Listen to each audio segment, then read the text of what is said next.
दुसरं एक अतिशय महत्त्वाचा की तुम्हाला सगळ्यांना ह्या गोष्टीचा प्रश्न पडणार आहे, खूप ह्याच्याबद्दल चर्चा होणार आहे. कदाचित पुणेकर पण म्हणतील हे शक्य आहे का, वगैरे वगैरे. त्यामध्ये लक्झेमबर्ग देश युरोपमध्ये सर्व तो देश तिथल्या नागरिकांना मोफत देतो. म्हणजे पब्लिक सर्व्हिस ट्रान्सपोर्ट.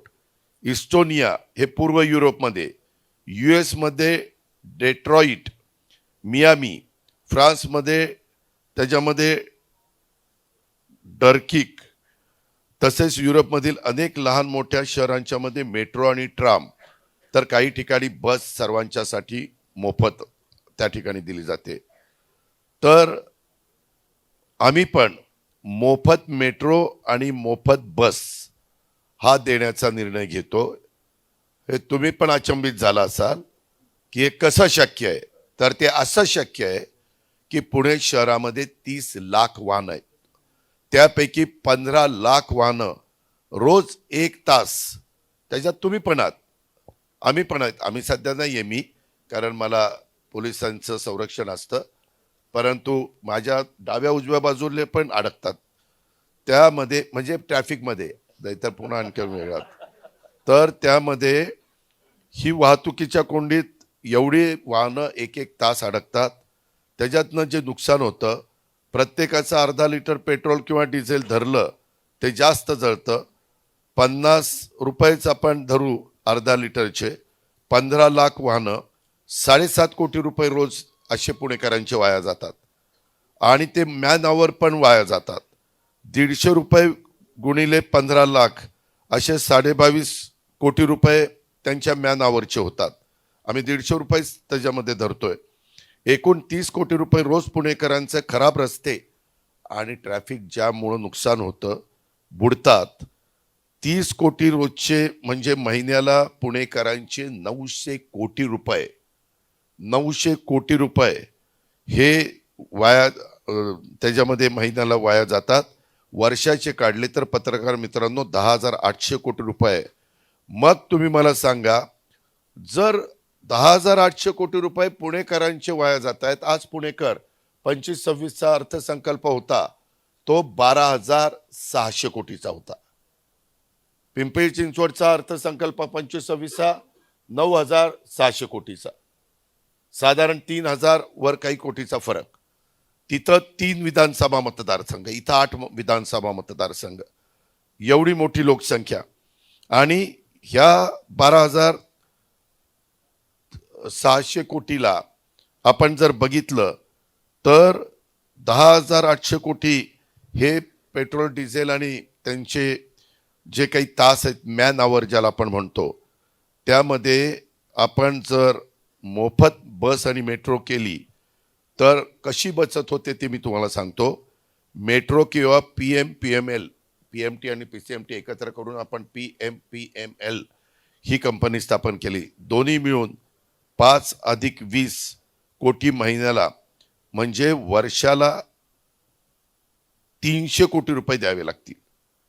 साधारण 5 कोटी हे मेट्रोचे आणि PMPMLचे 20 कोटी महिन्याला. आम्ही त्यांच्याशी चर्चा केली.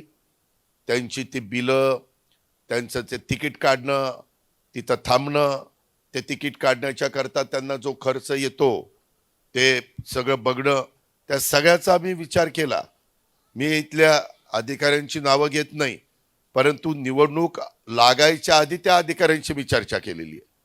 आणि माझ्या डोक्यात जसं पाठीमागच्या काळामध्ये लाडली बहिणा आणि 3, 5, 7.5 हॉर्सपावर वीज पंपांना वीज माफी देण्याचा निर्णय महायुती सरकारने घेतला, तशा पद्धतीनं आपल्या पुण्यात पिंपरी चिंचवडमध्ये PMPML आणि मेट्रो हे फ्री केलं तर काय घडू शकतं. तर हे 5 कोटी आम्हाला मेट्रोला म्हणजे कॉर्पोरेशनला द्यावे लागतील आणि पुण्यामध्ये, आणि PMPMLला 20 कोटी रुपये महिन्याला द्यावे लागतील. सगळा हिशोब काढला तर 12 महिन्याचा 300 कोटी रुपये होतो. मगाशी मी तुम्हाला सांगितलं की जवळपास 10,800 कोटी अनेक पुणेकरांचे मिळून वाया जात आहेत. इथं मात्र पुणेकरांच्या टॅक्समधनं आलेल्या पैशातनं आपण 300 कोटी रुपये भरायचे, ते भरले तर पुणेकर सगळेजण मोफत जातील. आता मोफत जायचं म्हटलं तर अनेक वाहनं रोडवर यायचं कमी होईल आणि आम्हाला ह्याच्यामध्ये PM-PML ची सर्व्हिस, मेट्रो तर आहेच, ती पण चांगली ठेवावी लागेल. 4 खाजगी वाहनांचा वापर कमी होऊन ह्याच्यामध्ये वाहतुकीची कोंडी घटेल, वायू प्रदूषणात लक्षणीय घट होईल. कारण बऱ्याचशा आपल्या व्हेकल आहेत आणि मेट्रो तर इलेक्ट्रिकवर चालते. त्याच्यामुळं ह्याच्यातून आम्ही जे प्रदूषण मुक्त पुढे करू पाहतोय, पत्रकार मित्रांनो, तुम्ही पण विचार करत असाल हे काय काढलंय आज या बाबांनी, परंतु ते शक्य आहे. हे मी फार वेगवेगळ्या तज्ज्ञांशी चर्चा करून हे काढलेलं आहे. त्याच्यामध्ये वेळ, इंधन, आर्थिक संसाधनाची पण बचत होणार आहे. सामाजिक समता आणि समावेशक शहरी विकास होणार आहे. मोफत सार्वजनिक परिवहन हे केवळ सामाजिक कल्याणाचं साधन नाहीये, तर ते वाहतूक व्यवस्थापनाचं एक प्रभावी धोरण त्या ठिकाणी ठरणार आहे. ह्या पद्धतीनं आम्ही पुणेकरांना, उद्या पुणेकरांनो, तुम्ही आम्ही उभ्या केलेल्या घड्याळ आणि तुतारीच्या उमेदवारांना विजयी केलं आणि आमच्या ताब्यामध्ये महानगरपालिका दिली, या दोन्ही पक्षाच्या आणि आमच्या मित्रपक्षांच्या, तर हे मी तुम्हाला करून दाखवेन. हे पुणेकरांना मला आवर्जून सांगायचं आहे.